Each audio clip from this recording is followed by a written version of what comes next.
Ladies and gentlemen, welcome back to the opener. It is May 21st, 2026. The Rays are still in first place ahead of the Yankees, who we go and see here in the upcoming series. I'm Zach Broderson with my co-host Will Gelner, and we've got a hell of a slate today, if I do say so myself. Will, how you doing, and how are you opening today? And I'm doing good. The Rays, winning percentage-wise, have the best record in baseball. We get to go visit our little brothers this weekend at the short porch with the Rays. You know, had some experience last year at Steinmeier, so they're almost short porch experts. But I gotta open with the tarp off boys. I love it. It's so, I know the Cardinals kind of had it first. I think the Rockies did it also previously, but I think it's so fitting for the Rays. It's Florida, tarps off. I love it. It gives the team some excitement in the stadiums. The players love it. I just have to say to all of them, this isn't an outdoor stadium. So if you're going to a game and you plan to be in the tarp off section or tarp off boys, make sure you take a shower. Have some good pregame hygiene. Throw some deodorant on there. Yep. Because, once you got about 35, 45, 55 people, pretty much guys in that section with their shirts off, it could get a little stanky. I haven't experienced it, but I could imagine it gets into. So if you're going to be tarp off, just make sure you got some good hygiene before the game.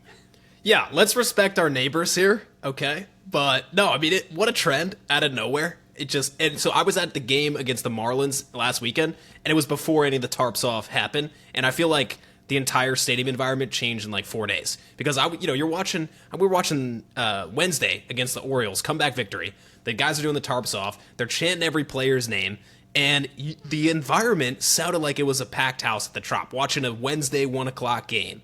It was loud. And the players are into it, and they're playing with passion.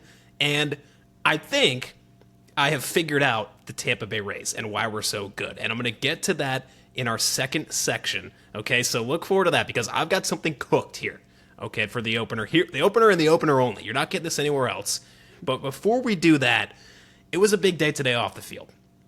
And we had a vote, and I don't know a ton about it, and you've done some research, you're prepped, Will, so give us the rundown. What happened today? Yeah, I'm as prepped as somebody who watched the city council vote and someone that has no experience in law and real estate or anything. That's how experienced and how much stuff I have for this. But the MOU that the Rays submitted, I believe the MOU, that the Rays submitted, right? It's pretty much just a binding agreement that we're going to have conversations about the stadium. That's to my understanding. It's just, hey, we're going to commit to talking and hopefully finding a resolution and go through a pass. So they went to the City of Tampa, the council. There's seven members on there. And with a slim passing of 4-3, the Rays passed the vote to continue the conversations. Now, one of the councilmen, I think it was Councilman Carlson, said he is 99.9% sure that when the next vote takes place, or the final vote, he's going to be voting no. 99.9% sure, but in good faith to the Rays and to have the discussions and the conversation, because again, this is just a conversation, right? This isn't, hey, we're not fully committing to everything. We're not putting shovels in the ground, right? This is just for us to have this discussion and conversation. He said yes to that, but he's 99.9% sure. This is what he said, that he'll be voting no in the future. So the Rays have some work to do. Both sides have some work to do. It's always about money. It's always about financials. So they got to kind of work with them. And, the Rays, it's going to be a lot of the Rays give, and hey, we gave you this. Now the city of Tampa has to give this, right? And this is it. This is really the last chance that the Rays have in the Tampa, St. Pete area, right? If this doesn't work out, I guarantee it's Orlando, or they might become an expansion team and go to Nashville, come to Raleigh, something like that. But for now, it seems like we're flowing in the right direction. But we got to kind of make sure there's no rocks in the river to disrupt that flow. Yeah, I got so many thoughts on it. So I haven't lived in Tampa in a while, and obviously grew up there, but not in Tampa proper, but in the area. And I don't know much about the history of these council members or they seem like a very political thing. Like some of them just seem to have a hard line. I'm not voting for this. I'm against this. I don't even want to hear anymore. Because like you said, it's an MOU, so it's not anything more than let's keep talking. Let's agree that this is a starting place and let's get to an actual agreement. What I'm trying to square up here is I want to find the MOU again. I don't want to get the numbers too wrong. But what is interesting to me, let me see if I can get this pulled up to get this exact. So, okay, so they were asking for $976 million from the county and $180 million from the city, which is a lot. It's definitely a lot. Correct. Of the $2.3 billion for the project, and the Rays would take on the rest, right? But previously they were asking, but previously it was $750 million coming from the county, $251 million. I think that extra $1 million makes a difference. $251 million from the city, and then they came to terms on that new one that you just mentioned, where it's a little bit more from the county, but less, significantly less, $7 million less from the city. Yeah, and so the city has to be a player in this, and they have to be part of it. But like, they're going to benefit from it, so they should chip in some way, I would imagine. Again, we talked about on the last pod, there's some studies that say that it doesn't end up working out as well for the public investor in these deals. But this just feels, it's not just the stadium project. Maybe you lose a little bit on the stadium project. What about the entire redevelopment of this area that's going to provide growth, taxes, tourism, everything? So you got to consider that as well, right? And the Rays aren't going to build that out if they don't get a stadium right there. Goes without saying. Is it crazy to say that, like, even if they didn't fund us, maybe we could still find a way to get it done? Like, if you just put that $180 million, they probably just want that number to go down, and then the Rays take on more, or maybe you could get the county to take on more, although they already came down, it came up a little bit already. They went from 750 to 796, the county. So, I don't know if they're willing to budge anymore. It's dollars and cents, but I forgot. I didn't realize it was the city this whole time. I was thinking it was the county, but it was the city. Yeah. The county approved, I think, 5-2. Hillsborough County, I think, approved it 5-2, which is a nice number compared to 4-3.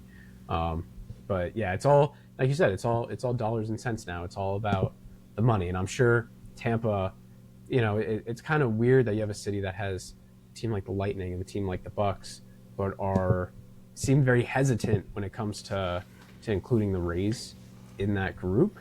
I can just, you throw the Rays in there with those other two teams, and then you have the Rowdies that are also.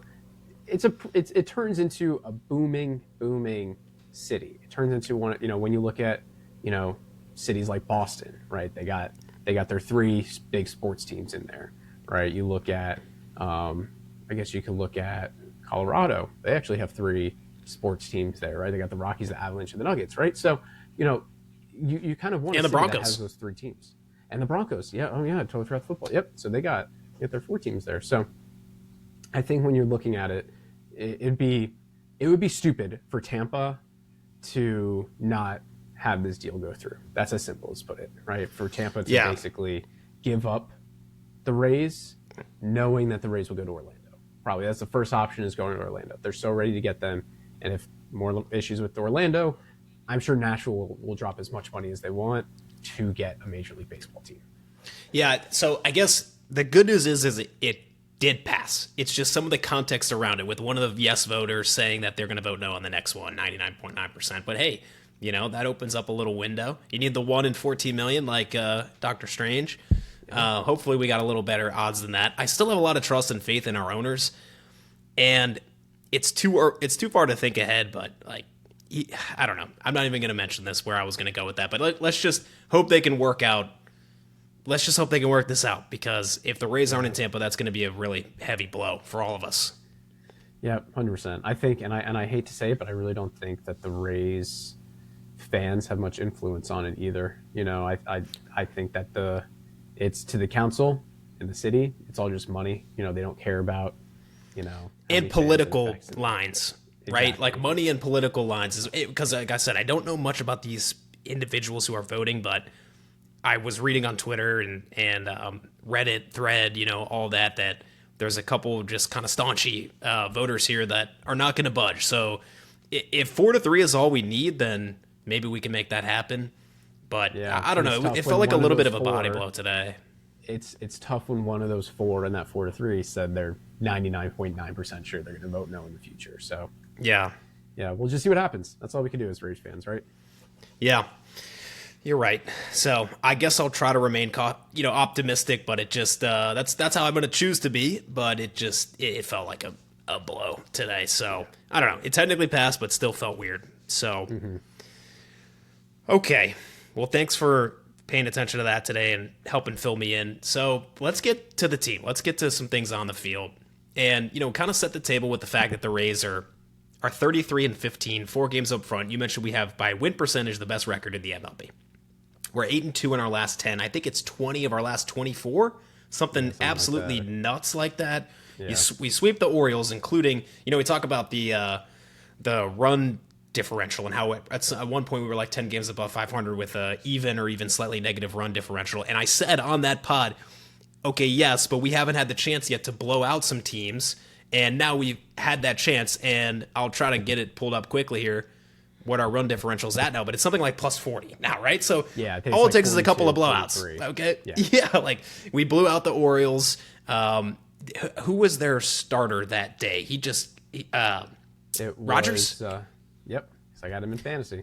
And he was, that stuff. Yeah, he was so good last year, and then this year's just been awful, and he couldn't find it, and we took advantage of it. We smashed their bullpen. We win game 2, then you go to game 3, and we're down. Shane Baz gets the trot buff coming back. He has his best start of the year, and then we get to their bullpen in that magical 8th inning to set up the comeback win. So another sweep. I mean, we're dominating AL opponents in the AL East, AL in general. The team is so good, right? And something clicked for me yesterday, okay? And I think I know why.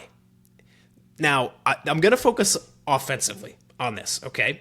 But to set the table, so I've got some notes on my phone. I'm just going to cover my bases and mention that, you can't ignore the fact that we have the 6th best ERA in the league, okay? So we have a 3.57 ERA. The Braves are number 1 with a 3.11. That snuck up on me a little bit.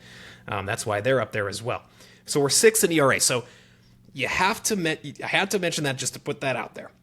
The Rays, Neander always talks about this. Their strategy is to have a ton of pitching depth and above average major league pitching, above average major league defense, because those are less expensive, especially when you draft a shit ton of pitchers and trade for them and you have this depth. We've seen that so much this year with guys like Schulten's coming up and being effective. And their goal is to be a league average offense. And you watch the Rays, and the Rays have gotten a lot of media coverage lately. And they talk about small ball, okay? So I want to dive into this and break this down a little bit, and I'm going to just run out, I'm just going to roll here for a minute because something clicked for me yesterday. Over the last 20 years, let's say, stats have overtaken baseball and analytics have overtaken baseball, and the Rays are a massive part of that, right? Like they set trends in many ways with so many different things. Our podcast is called The Opener because they made that famous, because analytics said, let's get a high leverage reliever in there for the first inning to face the top of the lineup, right? Over that time, especially in the last 10 years, and with Savant pages and StatCast, there's been a fascination with hitting the ball hard and with hitting barrels. So a barrel is when you hit a ball above a certain miles per hour. It ranges depending on your launch angle, but a barrel is essentially the swing and the ball result where you've got a gap shot or you hit a home run, right? So you hit it hard and you hit it at a good launch angle. That's a barrel. The Rays are dead last in the league in barrel rate. And you would think that that's a bad thing. And I'm going to tell you why in a second, why I think we're cooking something that maybe hasn't been thought of yet, okay? Let me get my stats here. I want to get this exactly right. Okay. So we're dead last in barrel, right? With 5.1%, a full percent lower than second to last. First in the league, 11% is the Yankees. So that is their approach, right? They want to hit the ball hard and hit home runs. Okay? Yep. If you look at hard hit rate, we are also dead last, right there with the Guardians. Okay? Little guards ball, right? So, and then last thing, launch angle. We have the 4th lowest launch angle.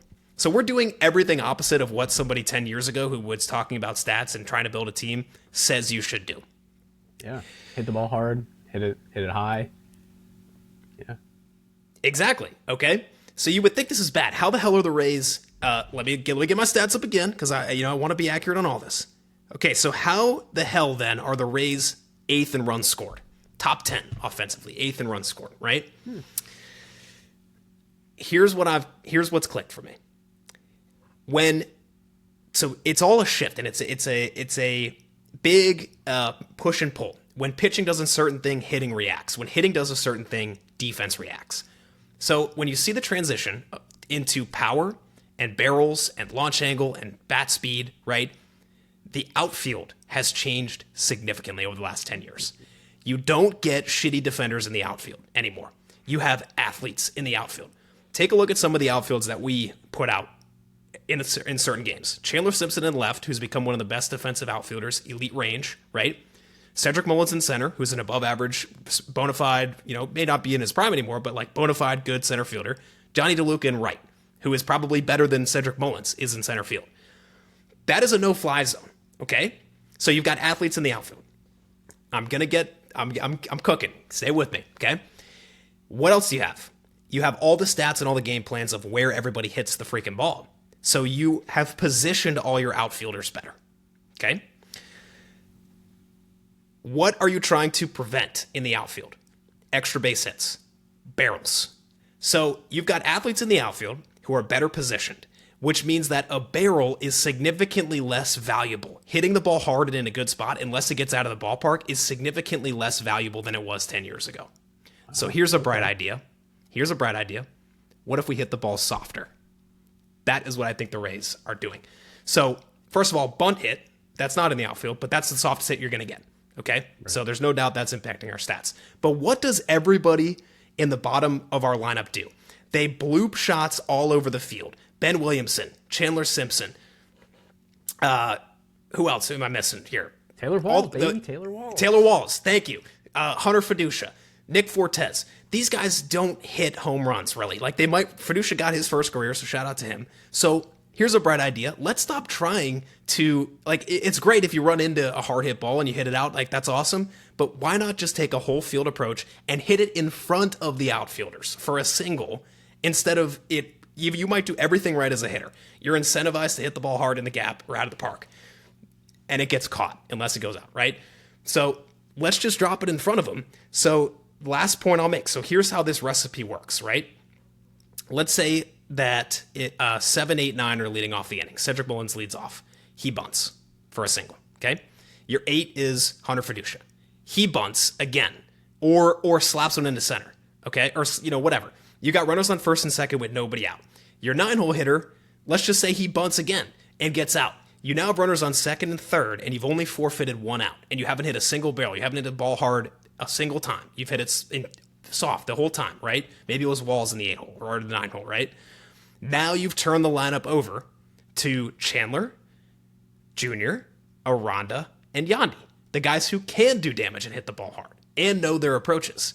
So the revolutionary thing that clicked for me is let's just hit the ball softer and put it in play. And the key to this strat is to never strike out. And what we're doing is we're making it incredibly hard to record an out against the Rays. We're making the out so incredibly valuable. And that is what I wanted to present to you today. That is what cooked in my brain over the past couple days. I hope that made some kind of sense. What do you think about this? Yeah, honestly, that makes total sense. Watching the Rays games, it makes sense that that's what they do. You don't really think about it as you're watching the games, that they are just hitting the ball kind of in front of the outfielder and maybe getting a couple gap shots here and there when it does happen. But it's funny that you actually talked about the bottom of the order, because I actually put something together on my end, kind of giving some love to the guys on the bottom of the order, because I think we had talked about it, and it kind of goes exactly with what you said. I think you had mentioned it, is it seems like the Rays strategy from the bottom of the order is just get the guys on base. We'll probably score a couple runs just from you not striking out and getting knocks and getting even productive outs if they are outs. And then we turn to the top of the lineup, right? Simpson will knock one here and there, right? A base hit and maybe a double down the line or something. And then, you have your big three, right? You got Junior, you got Aranda, and you got Yandy. And, man, I'm going to throw Ryan Valade in that group because he is absolutely insane. He hits at the top of the lineup, man. He is not a bottom of the lineup guy. So it, I think there is this era of analytics that was, especially on the Rays side, for a team that's the forefront of analytics, as maybe getting too much into analytics, right? You have stuff that a lot of people like, or, bat speed. I feel like bat speed is a pretty big contributor to some players about how good they are in the box, right? Especially catching up to some of these fastballs people have now. But, you kind of said it in all that. The big stats people were looking at before as indicator of this is a good ball player is really not, especially in the Rays world, their identity. And then you have a team like the Yankees where that's 100% their identity, right? They care about hitting the ball hard and hitting home runs. They're really not a team that you're going to see slapping around a bunch of singles in the game. So yeah, I'll dive into to kind of piggyback off you about some of the bottom of the order guys. I picked 4 guys, right? Everyone usually, I feel like, hits at the bottom of the order at some point. Chandler Simpson sometimes hitting the 6 hole, give or take. I didn't include Nick Fortes or Johnny DeLuca in this. I want to kind of highlight some guys that were on fire. So first, my guy Taylor Walls. My love-hate relationship with Taylor. I don't know what your last name is, man, but Taylor Walls. He was kind of looking bad for Taylor. We talked about, and he's really picked it up. And now Carson's here, which we'll get into in a little bit. But in the last 15 games, right? I could have taken his last 7, but I felt like 15 is actually a better size to show how good he's been playing. In his last 15 games, Taylor Walls is batting .256, which for Taylor Walls is very good, with 10 RBIs. So for a guy that's hitting in the 9 hole, to kind of piggyback what you said. So when you have guys, so you got Richie and then Fiducia all kind of getting little knocks, or Mullins getting knocks, getting on base, Taylor Walls is actually driving those guys in, and then turning the lineup over. So he's kind of doing the job for Junior and Aranda and Yandy of in those spots scoring. And granted, some of those does come with bunts. Taylor Walls will just lay down a bunt, man. He'll lay down a bunt anytime he needs to or wants to. Sometimes it scores a run, sometimes it's productive out, but that's kind of included with that. But Taylor Walls, and he was doing this last year, is very good at getting runners in. And Eric Neander actually talked about Taylor Walls on the broadcast, because he was kind of talking about what you just said about their approach with a lot of these guys. And he talked with Taylor Walls. He's like, we know what he can do with the glove, right? His defense and his base running is so good.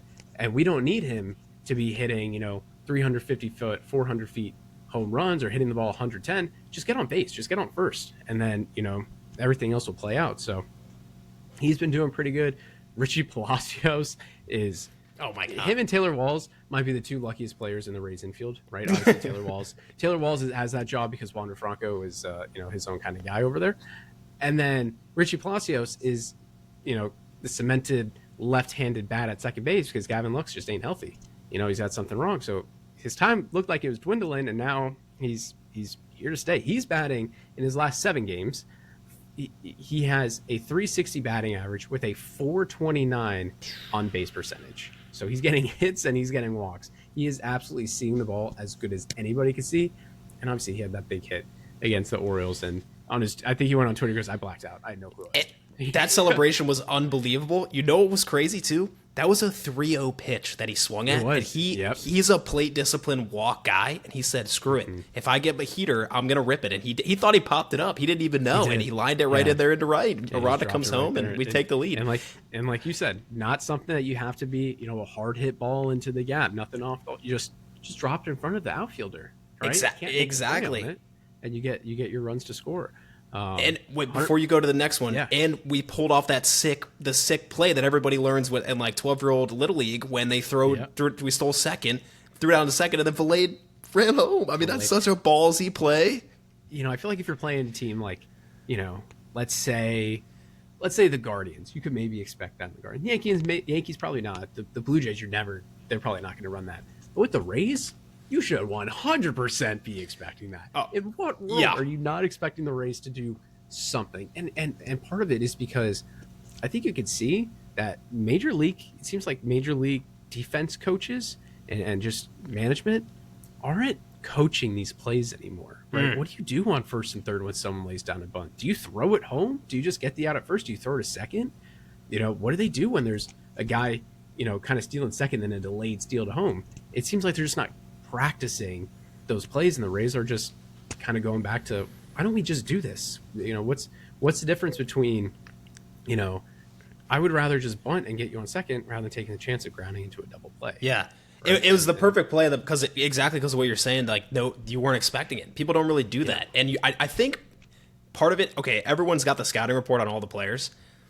I don't think people realize that Valade is sneaky quick. He is sneaky athletic, dude. And I hate when people say that, like especially a white basketball player. Oh, he's sneaky. But dude, he is like that. You don't know, and people don't really know who he is yet. Of course they have the scouting report, but you're not thinking it's not Chandler Simpson on third base. Like it didn't immediately come to mind. I think it was Basayo behind the plate. Like, hey, you're just gonna throw, or no, it's probably Rushman behind the plate. Basayo maybe. I don't know. I think it was Basayo. Basayo had a home run that game. So either him or Rushman both played in the game. So one was he might have been DHing.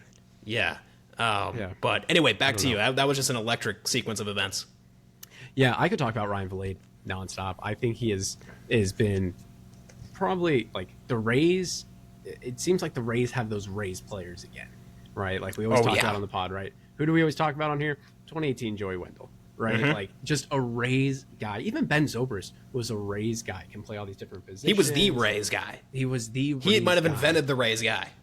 Yes, he was. Ben Zobrist is the Rays way. But now, it kind of felt like the Rays, I'm going on a tangent here, but that's okay. It seemed like the Rays were kind of playing into a different game. Like, let's get some of these bigger name, like not big name guys, but higher end players, right? Like a Christopher Morel they traded. Yeah. For. Oh, Christopher Morel, he's pretty popular, right? He's had some good games and a good season or two in Chicago. Let's try to get him. He's a good player. Let's I'm trying to think of maybe somebody else to maybe Danny Jansen, maybe, I don't know, but Jansen. But I'll give you an example of somebody that we gave up on because of our transition. That was Josh Lowe, right? Yeah. Because he didn't fit what we're trying. Too much swing and miss. Just general.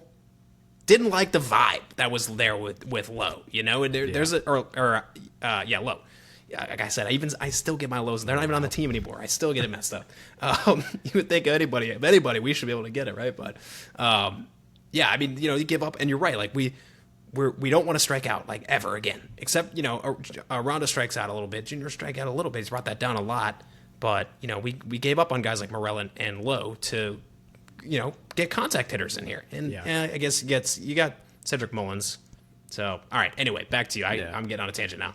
Yeah, I know. I could. Sometimes your brain waddles off, right? Like I actually think Jake Mangum would be pretty good on this team. He would. 100% he would. I think they just had to throw him in that package for Jacob Melton, right? But yeah, I think he would have been a really good fit. But it's also could be a reason for the Brandon Electric, because Brandon Electric does strike out a lot.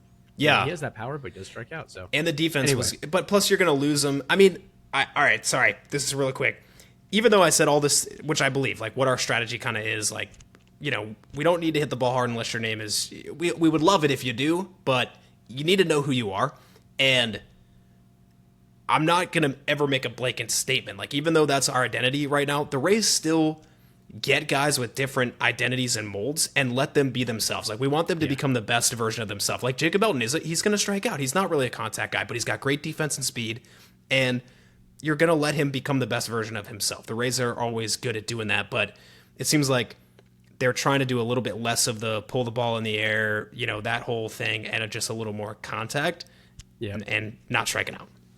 Yeah, and that was kind of the Rays' mantra, I think, for a year or two, was just you have so much power if you just pull the ball, so just do it. And I think, you saw Paredes, he's like the king of pulling the ball. And then Christopher Morel, you look at his spray chart, and it's evident the Rays were telling him to just pull the ball. And it's easier said than done, right? Like, you can't just go up there, I'm going to pull this ball. There's another guy on the other end who has the ball in his hand that he's throwing, and you don't know what pitch is coming or where it's going to be, and he's trying to strike your ass out. Like, dude, you can't just it's a happy accident when you pull the ball in the air. Like, that's how it should be. Yeah, unless you're Isaac Brace and you're 1-1. Yeah, he's different. He's probably going to get traded again. Anyway, I got to talk about Hunter Fiducia, right? He had his first home run, like you mentioned, with some flowers to him. He is slowly. I actually love the Rays catching tandem. They're not great at throwing runners out, but I also think that's on the starting pitcher's fault a little bit. I don't think the pitchers are great at holding runners on. that came to light because we were dogging on him a little bit in the last pod, Yeah. but I did see some stats that it's more in the pitchers. Yeah, so I actually think, especially when you look at the Rays catching tandem that they've had in the past, pretty much post Mike Zunino, is probably the best one that they've had, right? You have two guys that have a solid average, right? That are playing every day with each other, can intertwine, can actually run. They're not like, huge guys. They got some movement to them. But Hunter Fiducia is kind of the guy right now. I feel like it's always switching between them. Hunter Fiducia right now is batting in his last 15 games again, that's a big sample size, a 333 batting average with a 519 slugging. So that home run was coming. I think Wait, in the last what? 7 games, it's over 600 slugging. What's Hunter his OBP Fiducia, right now? Because he walks a lot too. I think It's gotta be up there. OBP is around like 400. I'll get it. In the last I'll grab 15, but I feel like at the beginning of the season it was Nick Fortes, now it's Hunter Fiducia, and I like the idea of actually one being hot and one not being hot, because if Nick Fortes is hot and Hunter Fiducia is also hot, who do you play, right? You have one kind of sit. Say you face a righty 3 games in a row, Nick Fortes doesn't play any of those games, he kind of starts to cool down. So I kind of like the idea of one hot, one not. Yeah. Anyway, he's been 365 on base. 365, yeah, for the year. Oh wow, okay, that's actually very, very good. Mm-hmm. And the last one I got to talk about, you did a whole segment on him, and you said better things are to come for this guy, for Cedric Mullins. I did his last 15 games again. I feel like 15 is a great sample size. It's pretty much most of the month so far. But in the month, all right, well, let me rephrase this. First, in his last 7 games, he has a 360 batting average with a 448 on base. That's his last 7 games. In his last 15, he has a 286 batting average in those games. So you were right on. You kind of hit that nail, as they say, hit the nail on the head, right? Better things were to come for Cedric Mullins, and it's starting to show. He had that one game. I think it was like 4 for 4. He had 2 bunts, a home run, I think, and a single. Yeah. So he's I think starting to find his footing a little bit with the team. I don't know if it's a comfort thing or if he's just kind of getting lucky with the balls that he's hitting, or was maybe getting unlucky before. But he's starting to kind of show up, and all these guys hit at the bottom of the order. So like you said, if you guys are having these guys that are having these high batting averages and they're getting on base, and then you turn it over to that top of the lineup, it's just inevitable that damage is going to get done to those pitchers. When things are flowing right now, right? Like things are just flowing, things are working, and we just got to ride this out like as long as we can. I mean, you bank these wins. There's going to be a slump at some point. Things go up and down. On the Mullins point, we've looked at it. We talked about it on at least the last 4 or 5 episodes that a lot of things look similar in his profile. It was just that his attack angle was a little too high, and he just needed to level it out a little bit. And we're seeing him come around. So, I overreact on things too. I mean, I overreact on things all the time, but it was frustrating to see like how little grace the Rays fan base was giving him. Like this is a professional, good ass Major League Baseball player. Like we gotta let him cook for a while. Okay. Yeah. So let's check in at the end of May, maybe two pods from now, and just see what the whole body of work looks like. Cause it's still, for the whole season, it's still rough, but like we were saying, just the profile under the hood, look fine. So, yeah. How about pitching? We had Steven Matz come back. He looked okay. Didn't go deep into the game. I think, did we talk? I don't know if we talked about this on the pod or if it was just you and me talking back and forth, but just want to mention this again, that we're running out a very interesting pitching strategy right now where we have like 10 starters, not quite, but like even our relievers can go like 4 innings if they want, or 3 innings. And, Jax is now a starter, which we needed because of the depth. Matt's coming back. That helps.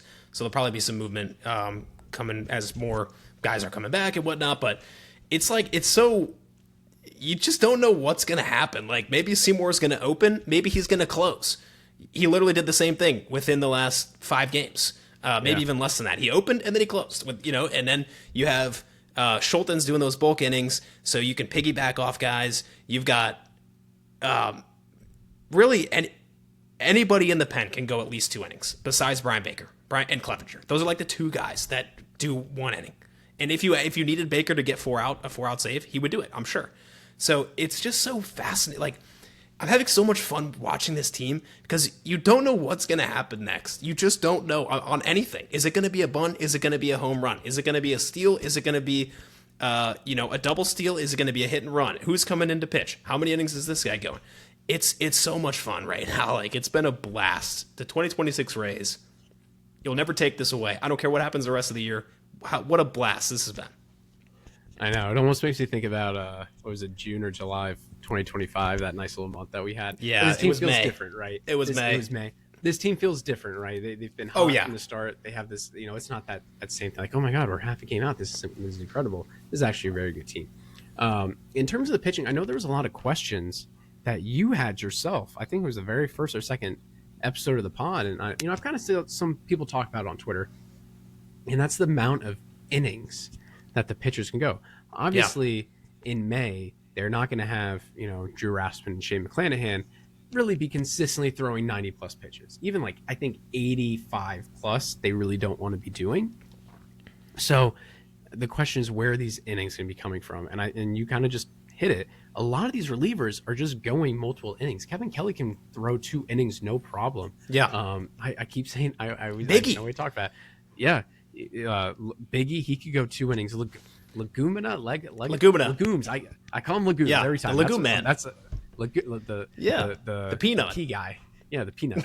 he has gone 2 innings. Ian Seymour has gone. So the Rays aren't just saying, yeah, you got 1 inning and give it all you got, and it's working good. And then also the transition of some of these relievers to starters. And I can't believe I'm saying this out loud.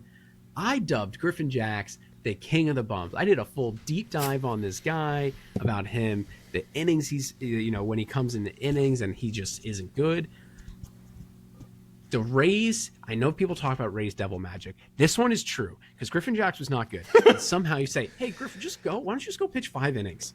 And he goes, okay. Gives up a 1 run, has like a 1.5 ERA in all the starts. He's like 4-1 as a starter. Unbelievable that.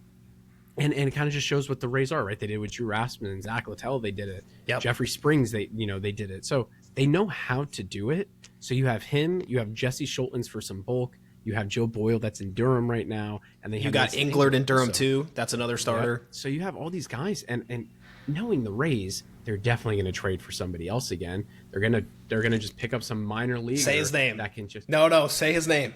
The big one. What if they trade for Tarek Skubal, man?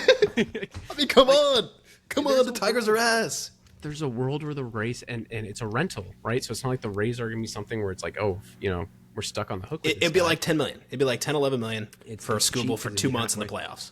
There is a world where the Rays do that, but they just know how to kind of piece together the games, right? I think it was yesterday's game against the Orioles, right? Steven Matz went I think he went 4 innings. I don't think maybe he went 5. Exactly. It was 4. Yeah, and then Schultens comes in. He throws, 4, 3, 4. Yeah, he throws 3, and then Ian Seymour comes in and closes the game. And yeah. That's what they use. They use 3 relievers, and then I think even the game before that, they only used 2 relievers. So they're going into New York with a completely fresh bullpen. Yeah, which we didn't even necessarily. We had a day off too in between. Yeah. So now they're just like, so it's they might be too fresh bullpen. And against the Yankees, the bullpen is all hands on deck. You're coming in ready to go. I don't think we'll see Brian Baker pitch in the 8th inning again. I think that one time he did it against the Marlins. They keep stealing saves from my fantasy team, dude. Yeah. I think it was against the Marlins, and he came in. If I'm getting that, or maybe it was the Blue Jays. Yes, it was the Marlins. Yes. Yeah. So he came in the 8th inning and kind of blew it. But he's the freak, man. You don't bring a freak in for the 8th inning. You bring a freak in for the 9th inning. It's true. You bring Hunter Biggie in for that 8th inning. Anyway, I'm going on a tangent there. But no, that's good. This is our pod. Who cares? Yeah, they are just really just piecing together the innings so well, and everybody, even if they don't have the best stuff, is a high leverage reliever. Everyone is being used. Hey, you have a Rays jersey on, you might pitch in the 8th inning in a tie game. Doesn't matter who you are, right? Oh, you got a Rays jersey on? Dude, you might pitch in the 9th inning or the 10th inning of a game where we only have a 1-run lead and we're the away team. It doesn't matter who you are. You're going in and you're going to pitch, right? So it's I love when the Rays do this with their pitching staff. I know they did it in 2020 where they had guys going multiple innings, 2018 multiple innings.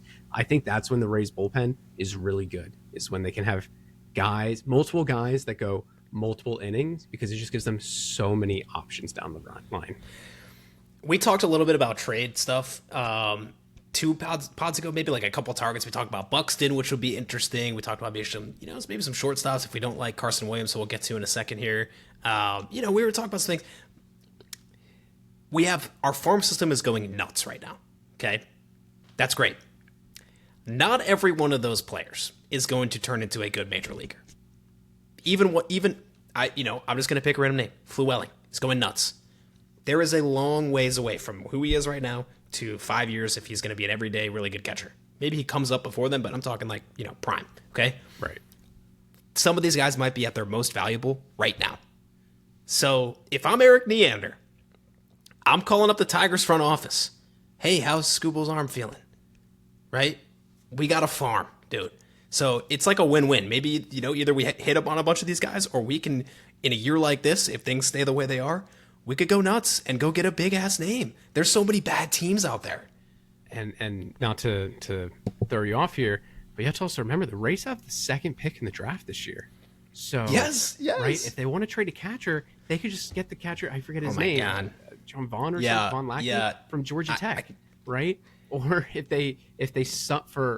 for whatever reason they want to trade Daniel Pierce, which I don't think they would, but if they want to trade Daniel Pierce from the River Dogs, they can get Grady Emerson. Yeah. Right? So the second pick, I don't think we this isn't a draft episode yet. We're not going to talk about the draft. But we'll get the second there pick eventually. Actually does give the Rays a whole bunch of options for what they want to do, because essentially they can just replace whatever they trade with that draft pick. Now, Scuba would be expensive, of course, but it's a rental, so he's not going to be absurdly expensive. Yeah. I mean, you look around the AL, and the Astros are 20-31. People talked about Yordan. He as awesome. He's like might be the best hitter in the game when he's going. There's no you don't have him anywhere to put him because you got Yandy DHing, and you're not putting him in our outfield. Like, that's just not going to happen. So you're not putting him at first either. Yeah, I mean, unless there's something we don't know, like he's been taking ground balls or something. Mariners are 3 games under 500. Rangers are a game under 500. Then you go into the Central. Tigers are terrible. Scooble, let's go.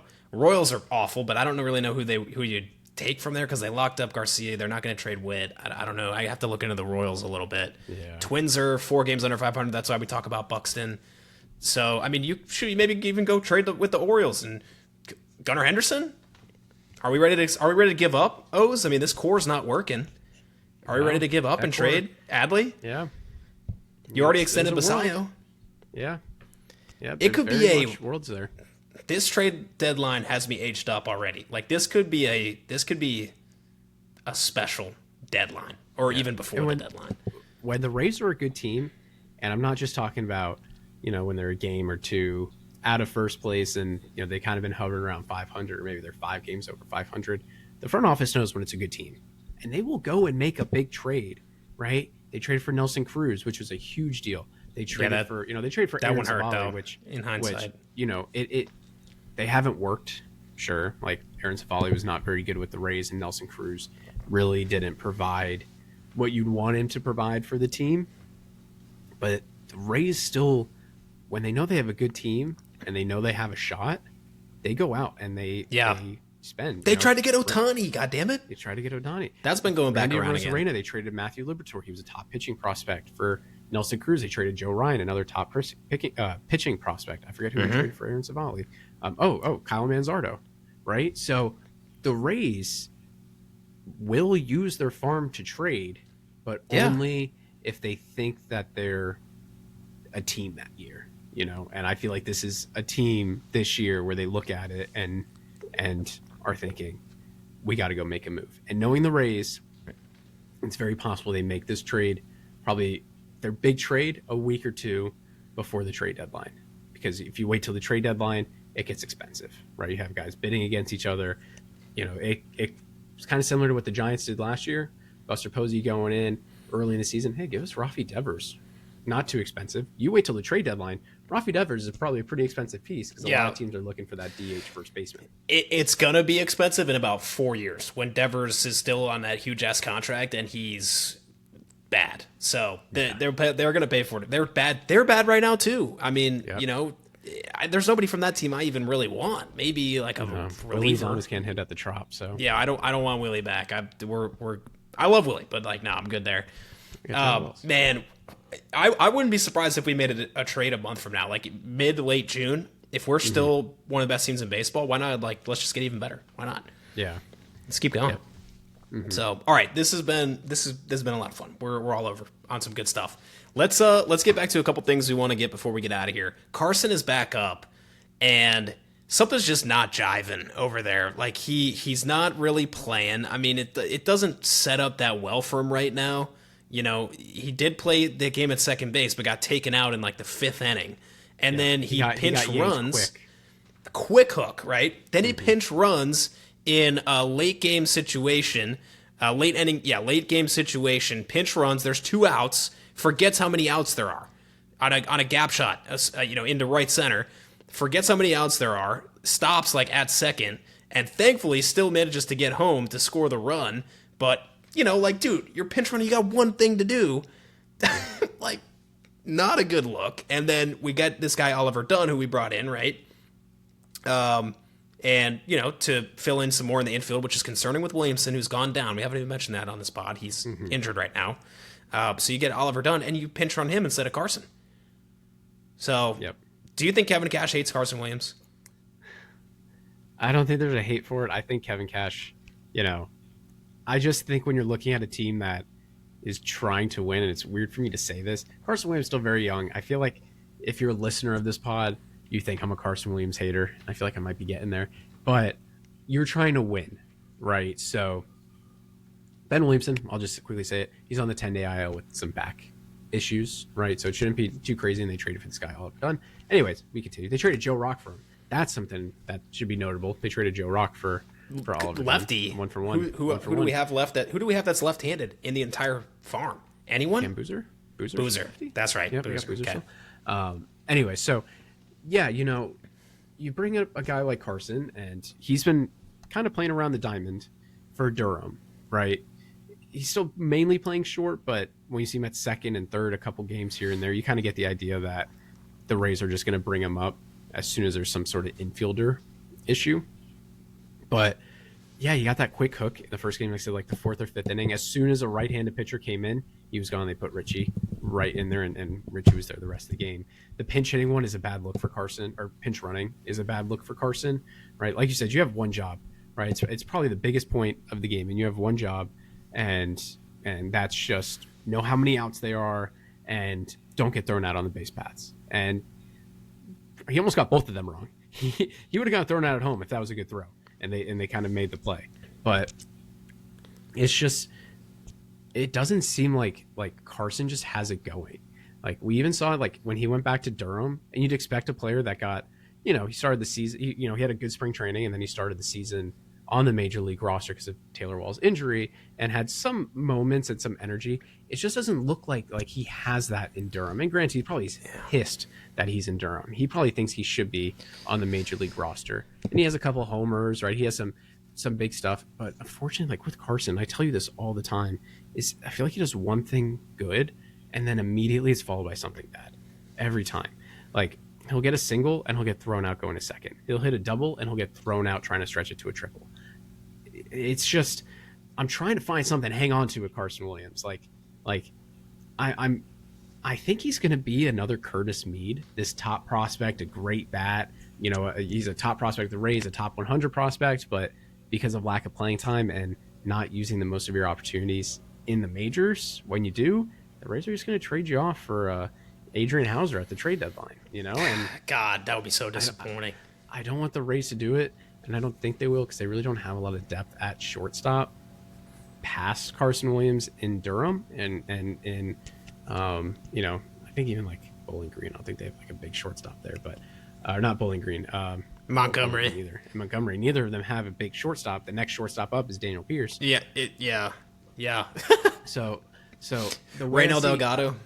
Yeah, Delgado, who's taking some reps at short instead of Carson sometimes. But yeah, I just think this guy, like, I don't think it's his last chance in the majors, but it's starting to dwindle down, right? Yeah, How definitely at not. what Definitely not his point last chance. at what point are you going to be like, oh, great, like, Carson spent most of the season in Durham. Oh, we brought him up for, an injury or an expanded roster. Oh, he doesn't play that great. Oh, spring training comes around. Is he going to make the opening day roster? No, or yes, and he's not playing good, right? There's going to be a point where the Rays are like, this just isn't working. They could draft, again, not a draft episode. They could draft Justin LeBron. He hasn't looked amazing, but at least it gives you some depth because he could immediately start in maybe Double A with the team, right? So we'll just kind of Carson Williams seems like he's a project right now. He doesn't seem like a Connor Griffin or a JJ Weatherholt, not a guy that is coming in and just immediately shining on the big stage. Yeah, there's still a lot of time. Like we're gonna give him time. Like unless he could get traded. I don't think it would be a dump off trade. He's still valuable. And the difference between him and Curtis Mead is he's got speed and allegedly has defense. But I'm still like worried about this. Okay, I don't see people talking about this. He's yippy on defense. Like he is. I'm telling you. And I have empathy for him. I say this on every pod. He looks really nervous out there. He just looks really nervous. How are you going to forget how many outs there are? You're nervous. You're not in the moment. Yeah. You're in your head. You're worried about this, that, and the other. There's part of it is like you can get over the nerves by playing some more. I think he has to take some pressure off of himself. And there's a lot of pressure on him to be a star or to be a great player. He's our number one prospect for a long time. I think he has to try to take some deep breaths and just be himself the best he can and just start doing those little things right, and that'll stack up. And like if you're striking out, okay, but forgetting how many outs there are, we got to clean that up. So yeah. Unfortunately, he's the guy. I think not unfortunately, but with all the analytics now, I watch his at bats in AAA, and it just doesn't seem like he's guessing the wrong pitch is what it seems like, and he's surprised by some pitches coming in, or he's not anticipating the right stuff. I really think he's a guy that is not an analytics guy, right? Don't tell him maybe like this is what this guy throws, but don't tell him how often he throws it, right? Just being an instinctual player, I think, is what he has to be, right? Because you see, like he'll take, I'll watch in Durham, he'll take 2 straight sinkers just like right in the zone, and then it'll be a slider or something that he chases at, and it's just to me, he's just expecting the wrong pitches, and he's almost trying to cheat them a little bit, which he probably could have done in A-ball and in Montgomery. But once you get to Durham, right, that's AAA. Some of these guys are pretty good pitchers, right, especially on a minor league level. And then you get to the majors, and they know how to beat you. So we'll just kind of, I think we say it every time when we talk about him, but we'll just see about Carson Williams. We'll see if he can be the guy for the Rays, if he can be that prospect we talked about, or if he's just kind of at the end of his road in terms of how much better he could be. Yeah. Okay, well, looking ahead, we're not going to see him tomorrow because the Rays Friday night in the Bronx are going to get Garrett Cole coming back off of injury. It always is against the Rays. So the two best teams in the AL are going to square off here, and we've got a 3-game set, which very much looking forward to. Very much looking forward to. It's always that rivalry between the two teams. Now, the Yanks are TBD for Saturday with Rasmussen on the mound. It could be, I think maybe Elmer Rodriguez Cruz, ERC, could still be up out there. I don't know what they've got going on because Schlittler pitched yesterday. We're not going to see Schlittler in this series, and I don't think Rodon's on his way back yet. And then Sunday is also TBD. 2 days ago, I think. I think Rodon just recently pitched. Okay. Yeah, you're right. So I'm you're not right. Sure. Or he came back first. Sunday? He's not. It's still TBD. They're TBD on Saturday and Sunday. So we don't know. Could be getting a bullpen game. Could be another. They have another prospect, Legrande, flamethrower, like 102. What if they brought him up to face us? You get Cole, then you get, them bringing up like their number one pitching prospect against us. Yeah, that could happen. They could just be very waiting. well. They could just knowing the Rays and how they structure their lineups. It's very possible they play mind games with the Rays. Maybe Weathers. It could be Weathers actually because you got Weathers. Yeah, it could be Weathers. I don't think unless he's pitching today. Will Warren. Oh, Rodon's pitching today. Okay, he pitched today. A little update on the Yankees. Relevant for the pod. They're losing 2-0 right now to the Blue Jays. Yeah, top of the 9th. So is Louis Varland pitching? have to get back to you on that one. Nope, Okay. he's not. Well, I guess that would be in the bottom because, he's another one of my fantasy guys.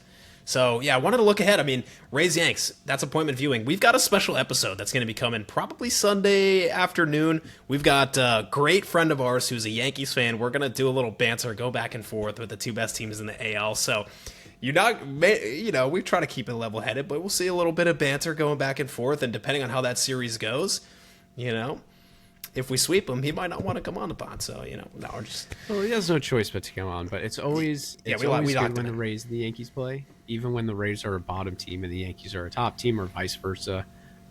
It's just always energy. Kevin Kiermaier said, I think it was 2020, we don't like them and they don't like us. And just because it's different players in the clubhouse, I guarantee that has not changed, right? We've had incidents of throwing and kind of little chipping back and forth between the players. Like these are two teams, and especially this year, are not friendly to each other. And I think we've kind of seen it more. I think since like 2008, the Rays have kind of, puffed up their chest against the Yankees, and we're not really a team to be joked about. We're a good team.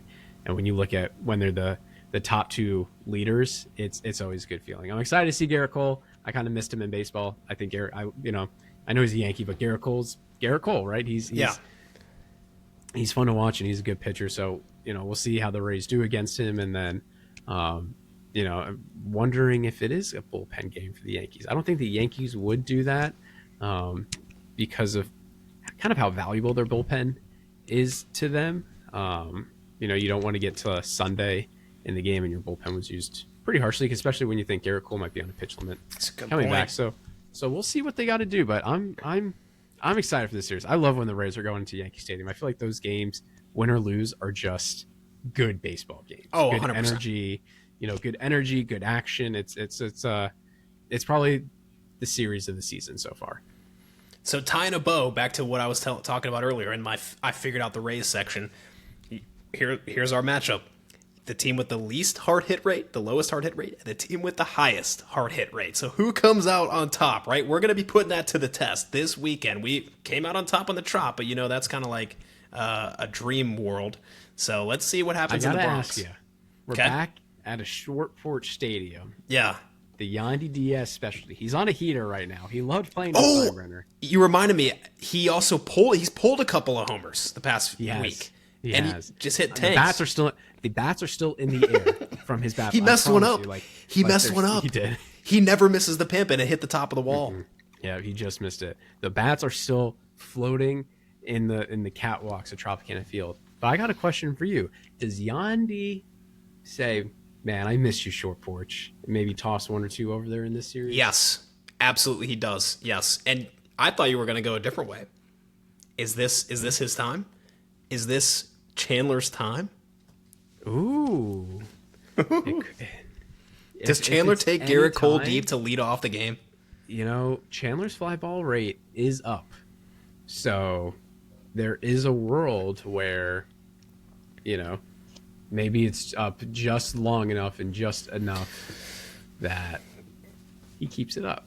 I think this is Mr. Junior Camanero's first time facing Garrett Cole.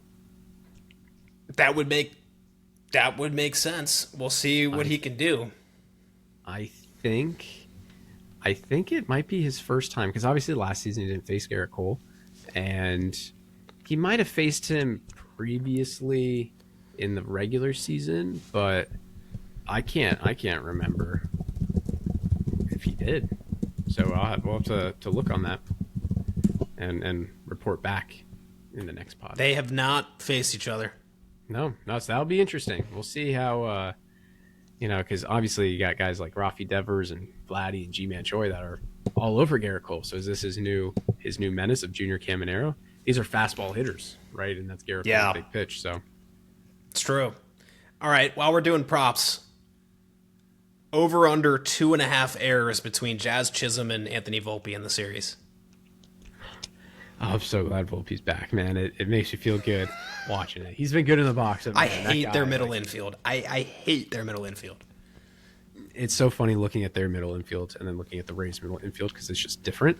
I'm going to take the over on that for sure. Okay. When you got guys like, I think Jazz is a little bit better, but when you guys got, Chandler Simpson hits a soft ground ball to Anthony Volpe and runs that out. Man, you know that ball is going to the dugout. Jazz is allegedly good at defense. It's not actually good. It's fraudulent. Yeah. It's fraudulent good. Yep. Almost like Chandler Simpson, but that's a different conversation. Well, yeah, okay. Well, now I think we got to wrap up now. You got a closer?